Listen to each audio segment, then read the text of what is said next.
Hey guys! Today we're diving into another truly horrifying case. If you want to support my channel, make sure to subscribe and stay active. It really helps me out. I'd be super grateful for that. Let's get started.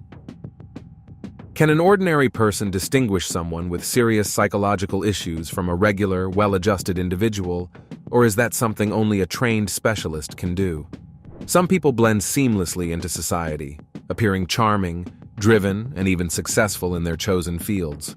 The most concerning traits are often a lack of remorse and an inability to empathize with others. But sometimes it's nearly impossible to tell. Are we looking at a charismatic go-getter who climbed the career ladder through sheer determination, or a calculating manipulator capable of ruthless actions without a second thought? The case of Maria Marta Arias shook Argentina with its shocking brutality and the apparent lack of a clear motive. Her husband carried out an act of extreme aggression, turning it into something that resembled a disturbing performance. At first glance, his behavior seemed completely irrational, considering what he did and how he acted throughout the day. However, psychiatric experts had a different opinion. They concluded that the crime was premeditated and that his erratic behavior was nothing more than an act. But was that really the case? Let's take a closer look at this unsettling case. Maria Marta Arias was born on July 14, 1984, in the small town of La Banda, located in Argentina's Santiago del Estero province. She was the youngest of three siblings in the family of Maria Helga Alonso and José Arias. Her father passed away when she was still very young, so she only knew him through family stories and old photographs. Her mother never remarried and dedicated herself entirely to raising her children. Maria Marta grew up with her two older brothers, Juan and Claudio, who were always protective of her. She was an excellent student, calm, humble, well-behaved, and endlessly kind. She had a deep love for animals, dreamed of earning a higher education, and had a natural talent for learning foreign languages. Because of this, Maria Helga enrolled her in English courses at a local university, where she quickly became the top student in her group. As a teenager, Maria Marta was diagnosed with an autoimmune disease known as lupus. She required constant and expensive medical treatment to keep the condition under control. A significant portion of the family's budget went toward her therapy, but her loved ones never hesitated to support her in every way possible. As she grew older, Maria Marta blossomed into a true beauty. She was petite and slender, with long, thick hair and striking light-colored eyes. Delicate and graceful, with an angelic appearance and a kind, open heart, she had a way of captivating people at first sight. However, she remained modest, reserved, and quiet. She had only a few close friends and never pursued romantic relationships. During her English courses at the university, she met a young man named Pablo, and they became friends. However, after her lupus diagnosis, she stopped attending the classes, and their friendship faded over time. They didn't see each other for several years. Now, let's take a moment to talk about Pablo Antonio Amin himself. He was born on April 22, 1983, in La Banda, the same town as Maria Marta. He was the youngest of two children in a well-off family. His parents, Graciela Beatriz Rodriguez and Pablo Amin Sr., owned a successful business and operated several stores. He was raised alongside his older sister, Andrea, later married under the name Brunel. His parents ensured that their children never wanted for anything, and some might say they spoiled them. From a young age, Pablo trained in martial arts and became highly skilled in the sport. He was tall, physically strong, and had a reputation for being aggressive. At the age of 14, he was involved in a tragic incident that led to the loss of another teenager's life. The details of this event were not publicly disclosed, but according to some reports, a conflict escalated into a physical altercation, during which Pablo inflicted injuries on his peer that proved fatal. The teenager's father managed to keep the case from going to trial. He used his connections and paid a substantial sum to the prosecutors, as well as a significant financial settlement to the family of the boy who lost his life. It was well known that Pablo Amin Sr. was deeply devoted to his son and would do anything to protect him, even when it was clear that Pablo was in the wrong. When Pablo's older sister, Andrea, became an adult, she decided to move to the province of Córdoba to continue her education. Not long after, Pablo expressed a desire to join her and start an independent life. Their parents didn't object, but a few months later, he returned home. He struggled to adjust to life in a new place, and Andrea was unwilling to take responsibility for him. She also confided in their parents that she was deeply unsettled by her brother's behavior.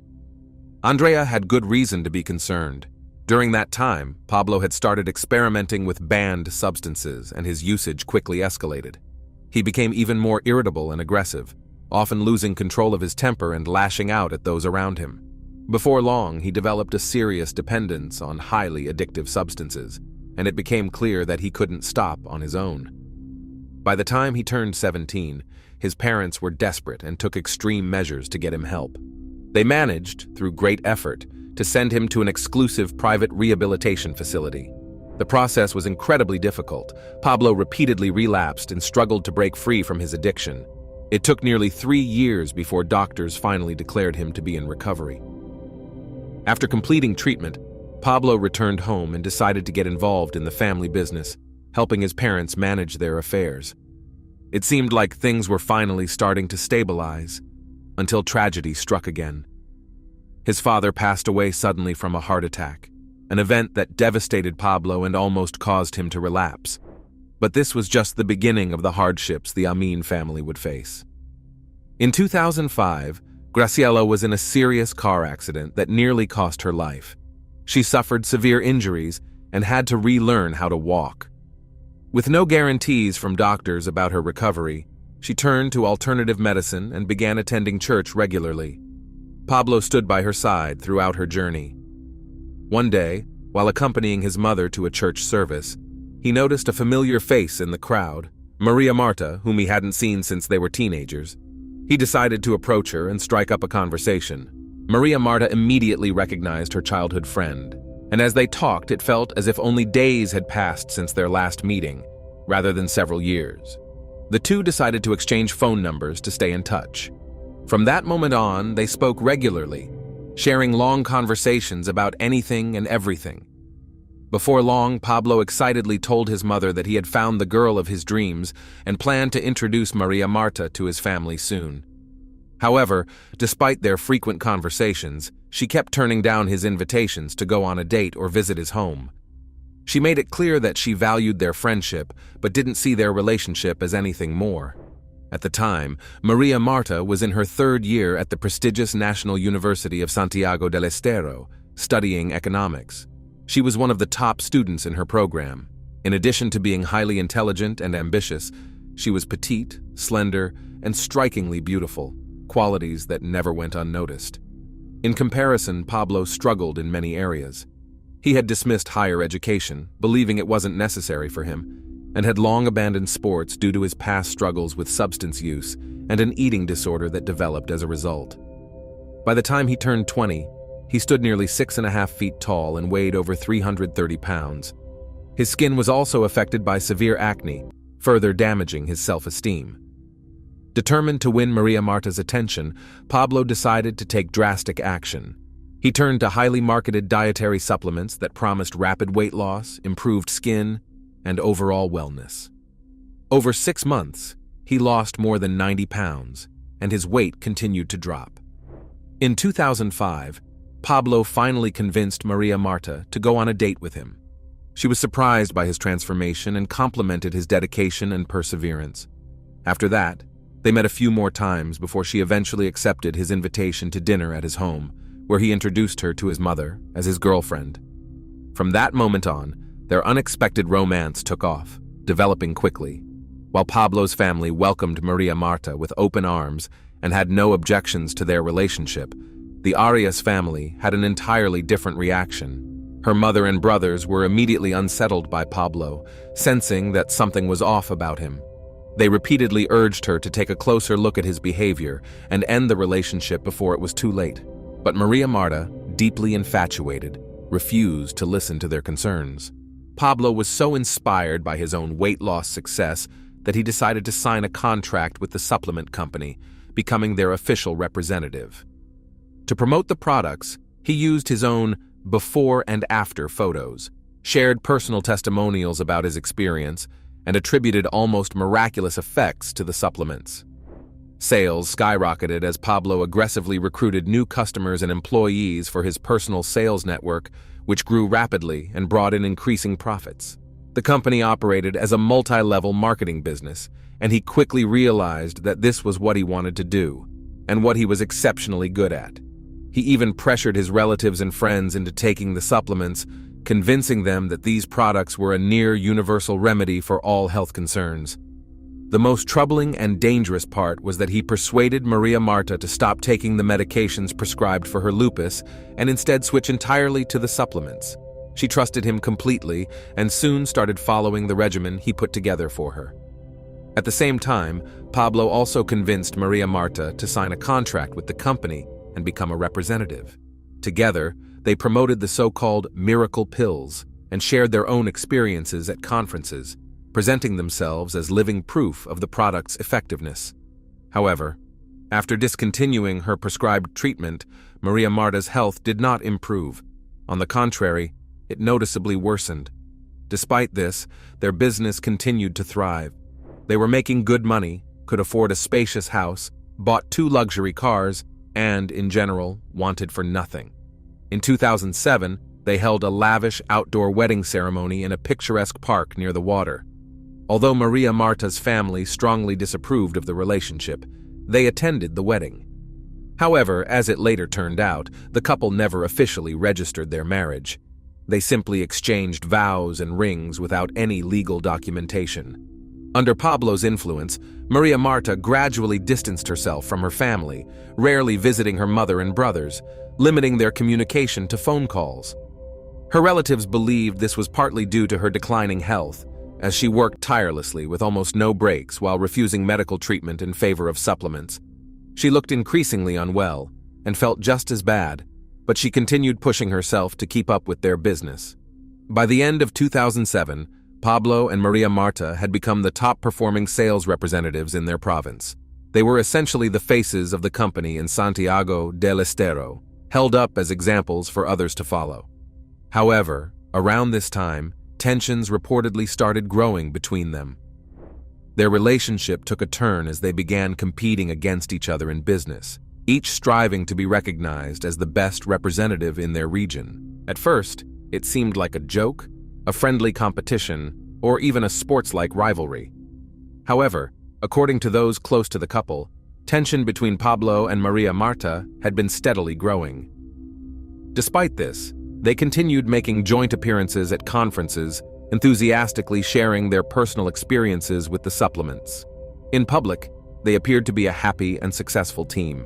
Reports suggest that Pablo was extremely possessive, jealous to an obsessive degree, and attempted to control every aspect of Maria Marta's life. She was rarely seen without him and had cut off almost all outside communication, even from her own family, which deeply concerned them. The couple traveled constantly across different cities in the province, working to boost sales, promote new products, and recruit more people into their network. But despite Maria Marta being by his side almost all the time, Pablo's jealousy didn't subside. He reportedly even resented his own friends and colleagues if they interacted with her. His paranoia led to frequent conflicts, and at times he seemed ready to resort to physical confrontations. On October 27, 2007, the couple planned to attend a major company conference in the neighboring province of Tucumán. This was a highly anticipated event, with top sales managers from across the country in attendance. They decided to drive there and invited a few colleagues to join them on the trip. Among those traveling with them were Luis Ramon Paz and his wife, as well as Lucas Bodero. None of them noticed anything unusual in Pablo or Maria Marta's behavior during the journey. The drive took nearly 5 hours, and throughout the trip, the couple seemed in good spirits. They chatted casually with their friends, joked around, listened to music, and appeared completely at ease.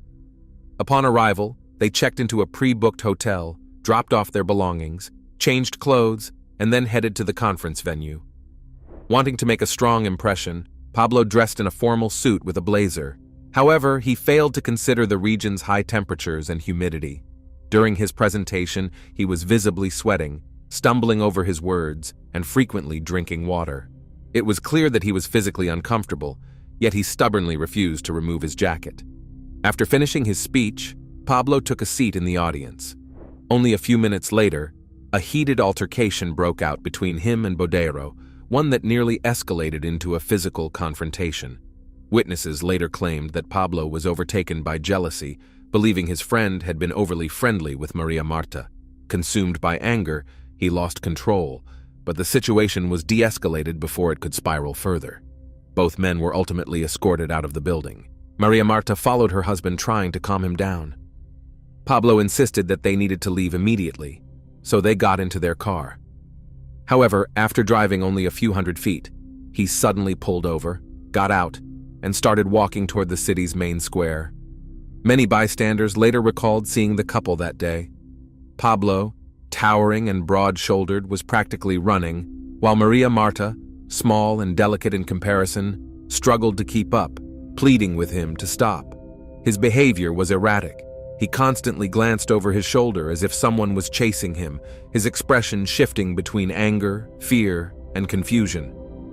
At one point, Pablo began shouting that someone was trying to harm him, that he was in danger, and that they needed to hide. He appeared completely unhinged, while his wife seemed lost, unsure of how to handle the situation. In his panic, he suddenly jumped onto a bus, claiming he needed to escape.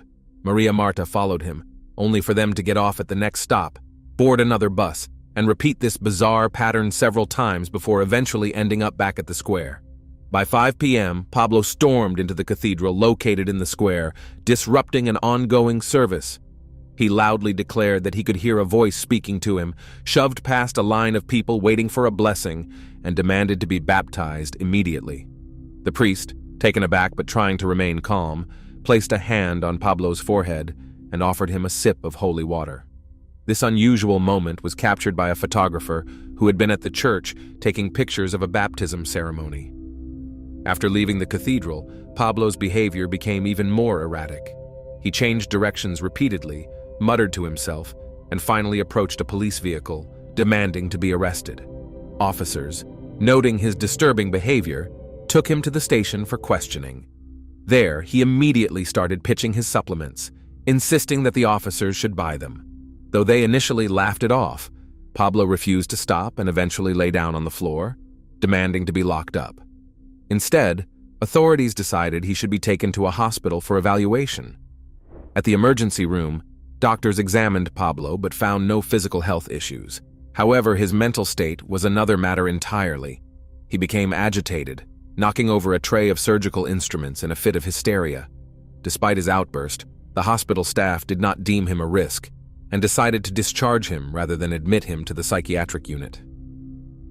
Maria Marta arrived shortly after, picked him up, and together they returned to their hotel. As they walked through the hotel bar, the couple briefly greeted Luis Ramon Paz and his wife before heading up to their room on the 5th floor. Once inside, Maria Marta took a shower and then lay down in bed. Pablo, still drenched in sweat, stripped off his soaked clothes and lay beside her. Just as Maria Marta began to drift off to sleep, Pablo suddenly sat up. Without warning, he pressed his knee against her chest, pinning her down, and his hands wrapped tightly around her throat. Pablo pressed down on his wife with his full weight, and within a minute, she stopped moving.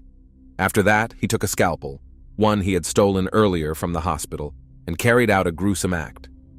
He made precise incisions, removed her eyelids, and carefully placed her eyes on the pillow without damaging them. Then, he made several deep, deliberate cuts across her body before dragging her lifeless form by the hair into the hotel hallway. He continued pulling Maria Marta's body down the staircase, all the way to the 1st floor, before hotel staff intervened and restrained him. Authorities were immediately called, and emergency responders arrived shortly after. Pablo was in a highly agitated state, acting erratically and uncontrollably. Given his size, standing close to 6.5 feet tall and weighing over 260 pounds, no one could physically restrain him. It was ultimately decided that he needed to be taken to a psychiatric facility. There, medical staff were forced to sedate him with a strong dose of medication as he remained violent and unmanageable. Tragically, there was nothing that could be done for Maria Marta. The autopsy revealed severe injuries, including deep lacerations from the scalpel. Additionally, Her chest had been crushed. Almost all of her ribs were broken, and her lung was punctured. However, the official cause of death was ruled as mechanical asphyxiation. From the very beginning, it appeared that Pablo had lost touch with reality and had no awareness of his actions, leading to speculation that he might not be held legally responsible for them. He reinforced this perception by repeatedly claiming he heard voices. According to Argentina's criminal code at the time, he could not be charged with premeditated homicide under aggravated circumstances unless psychological and psychiatric evaluations determined he was mentally competent. For several months, Pablo was held in a high-security psychiatric ward, where windows were barred and patients were closely monitored. Initially, he remained aggressive and volatile. Then, without warning, he appeared to undergo a drastic change. He declared that he had found faith, requested a Bible, and spent hours in prayer. In the spring of 2008, a team of psychiatrists and forensic specialists assigned to his case reached a firm conclusion. Pablo had been fully aware of his actions and had deliberately feigned insanity to avoid a severe prison sentence. His behavior was not spontaneous but carefully orchestrated. Investigators determined that Pablo began acting erratically hours before the crime to establish a pattern of instability, ensuring that as many people as possible would witness his apparent mental breakdown. He had also planned the theft of the scalpel from the hospital in advance, and the way he staged the crime scene suggested he wanted it to appear ritualistic. However, experts pointed out a critical detail. A person experiencing a genuine psychotic break would not have had the precision required to remove the eyes so cleanly without damaging them. His actions were controlled, calculated, and entirely intentional. Pablo was transferred from the hospital to a regular prison, where he was formally charged with premeditated homicide under aggravated circumstances. He remained there while awaiting trial. Despite his continued attempts to feign insanity, his efforts proved unsuccessful. The early court proceedings were nothing short of a spectacle. Pablo was escorted into the courtroom under heavy guard, with a team of 10 tactical officers ensuring his security. His behavior was defiant and erratic. He interrupted the prosecutor to ask for a cigarette, mocked the witnesses, made obscene gestures, and swayed back and forth in his seat. He repeatedly insisted that he had no control over his actions, claiming he was obeying the voices in his head. However, the only person who truly seemed to believe him was his mother, Graciela. She maintained that her son had loved Maria Marta deeply and would never have harmed her if he had been in his right mind. In September 2009, Pablo was found guilty of premeditated homicide with aggravating factors. The court determined that his actions were driven by obsessive jealousy, business rivalry, and a twisted desire to inflict harm on his wife. He was sentenced to life in prison, though this ruling would later be reevaluated. While incarcerated, Pablo managed to start a romantic relationship with a woman who frequently visited him, convinced of his innocence. When that relationship eventually ended, he began seeing another woman who had originally been visiting his cellmate. They quickly became involved, and in 2017, the couple legally married. A year later, his wife gave birth to their daughter. During his time in prison, Pablo joined the church choir, learned to play the violin, wrote poetry and songs for his wife, and even attempted to pursue higher education, though his request was denied. Displaying exemplary behavior, he and his attorney began pushing for the possibility of early release. In 2023, the court granted him permission to leave prison twice a month for a few hours to spend time at home with his wife and daughter. However, the possibility of full parole will not be considered until 2042. Thanks for watching, everyone. Your support means a lot to me, and you can help my channel grow by hitting that like button, dropping a comment, and sharing this video. Your engagement really makes a difference. See you soon.